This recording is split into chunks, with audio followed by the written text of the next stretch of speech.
Well, to paraphrase Cam Newton, I'm back.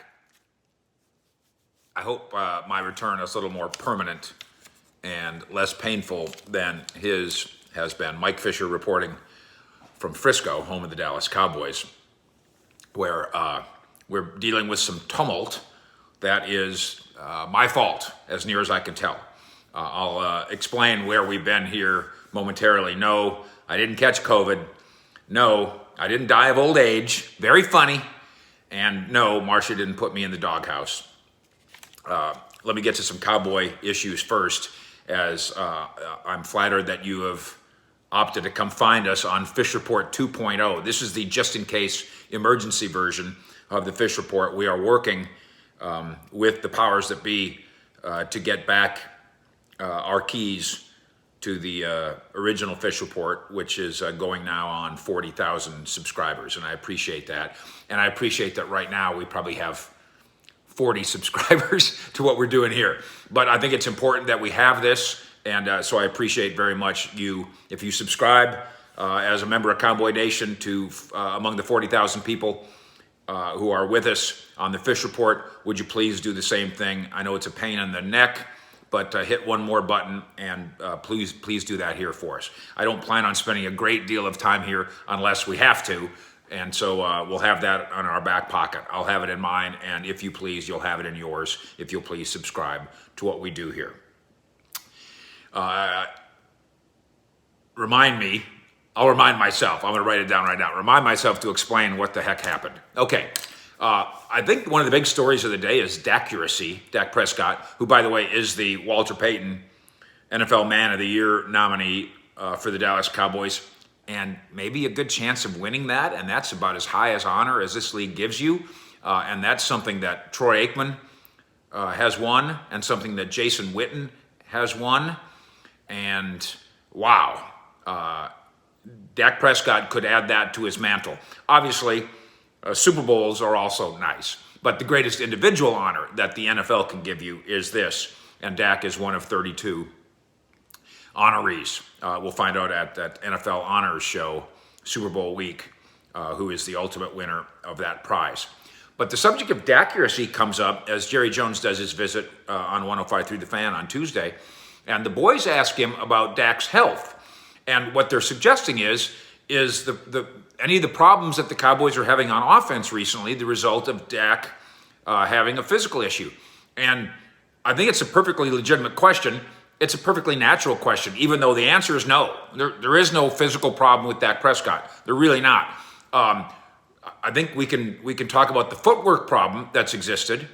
And I suppose you could say footwork problem is tied to the ankle bone, which is tied to the shoulder bone and all that kind of stuff. But there's nothing particularly physically wrong with Dak that is any different than any other football player in Week 14. But Jerry took the question, as he often does. He's done this to me 10,000 times in 32 years. He takes your question about your subject and turns it into his answer about his subject.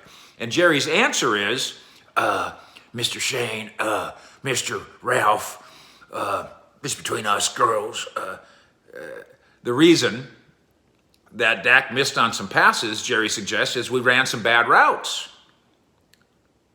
What? So, where did this come from? Where did Jerry come up with this? This is where translating Jerry for 32 years, my specialty, comes in awfully handy. It's been theorized that Jerry said that because, oh shoot, there's three possibilities. Theory number one, Jerry's thrown him under the bus.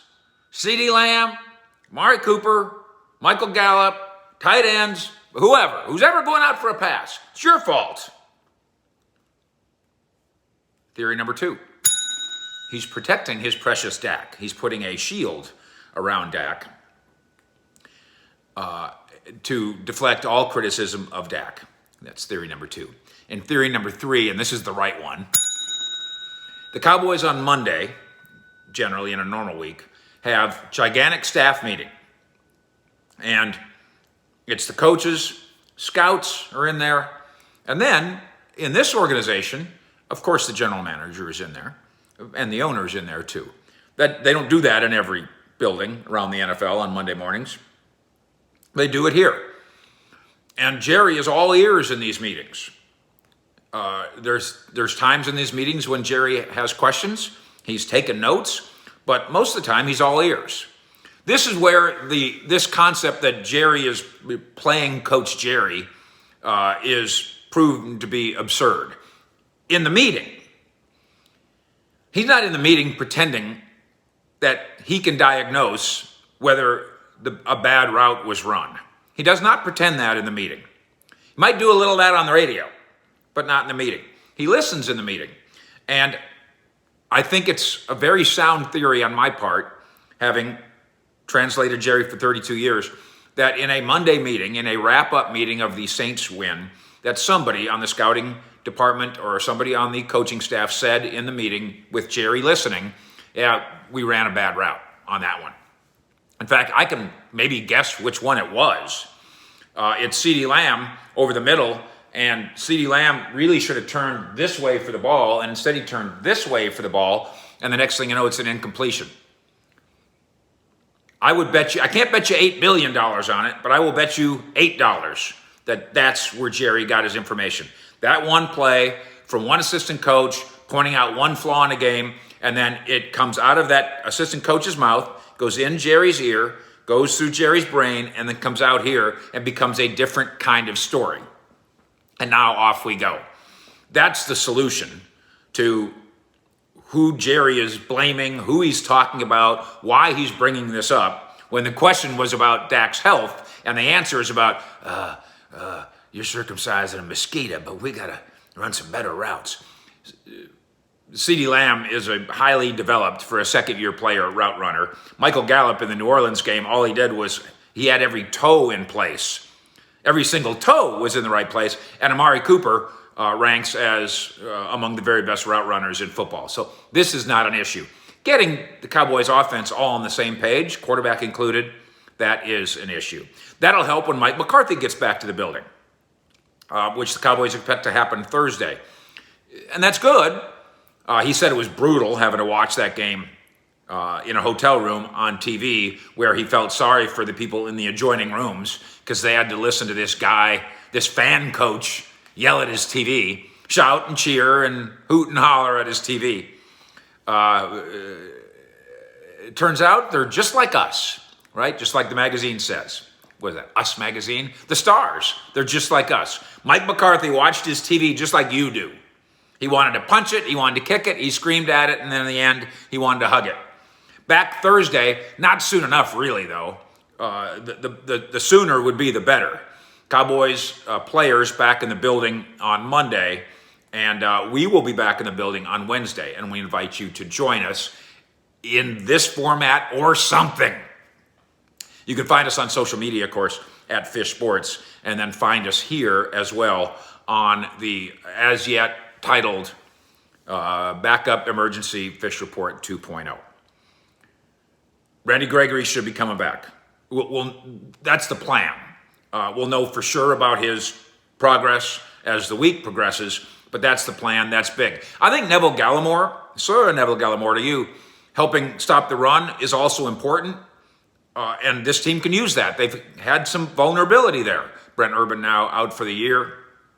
And some other issues in the interior line. Tristan Hill, I don't know. I don't know. Tristan Hill in the news. We'll see how much he's in the game plan. Quentin Bohannon, the rookie. They've grabbed bags for answers here. Sir Neville Gallimore, healthy, was supposed to be, if you remember, go back to August, he's a starting defensive lineman here. And a run stopper, wide body, who can get upfield too. So we have our eye on him. But to add Randy Gregory, a playmaker, to a defense that already has Trayvon Diggs, Micah Parsons, and now Tank Lawrence. Tank Lawrence, 6 pressures on the quarterback in that game. Tank's back.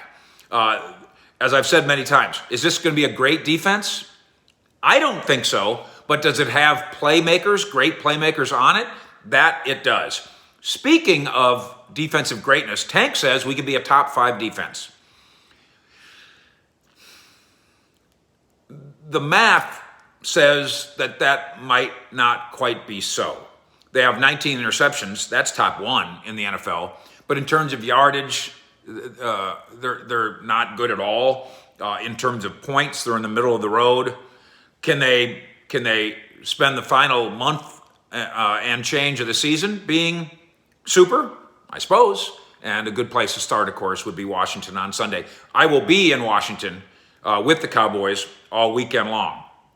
So we invite you to come along for the ride. We'll be at the rickety new stadium, and we'll be with the Cowboys every step of the way. So please join us. Moves.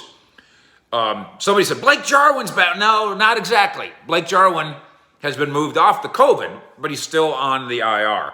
But Terrence Steele has been moved off the COVID, back onto the regular roster. And who's going to start at right tackle?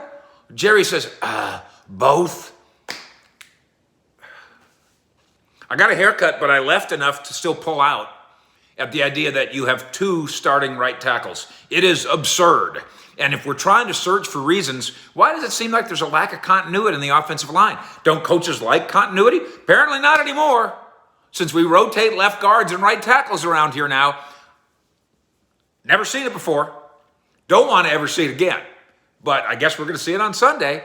Terrence Steele and Lyle Collins. Pick the better player and pick the best five.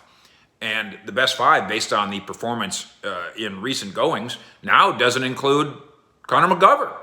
He's not a better player than Lyle Collins. And the Cowboys obviously think that Terrence Steele is as good a player as Lyle Collins. Really weird how they're stepping on their own tail here. Notice I said tail because I'm trying to stay out of YouTube trouble, as always. Now, the explanation for the YouTube trouble. It appears as though, somehow, some way, certainly not on purpose, mostly through my ignorance and incompetence, I used a copyright something that is in the Cowboys portfolio. I'm working on explaining to YouTube that after 40 years of doing this, 32 years of my relationship with the Cowboys, I have no interest in breaking any rules. It's just not my thing. I don't even drive 66. And happily, I'm getting help from the Cowboys themselves to try to intervene. It does become a legal thing because either they think I screwed up badly or I screwed up badly, and I'm willing to accept the latter, as I've told anybody that will listen. I'll take all the blame as long as I can have my precious channel back. So that's being worked on. I appreciate the people inside the Star who are helping to work on it, and hopefully that will be remedied. In the meantime, will you please subscribe to this channel? You probably already subscribed to 10, including Fish Report, or 5, or 100, or 20. So one more. That will be a favor between us.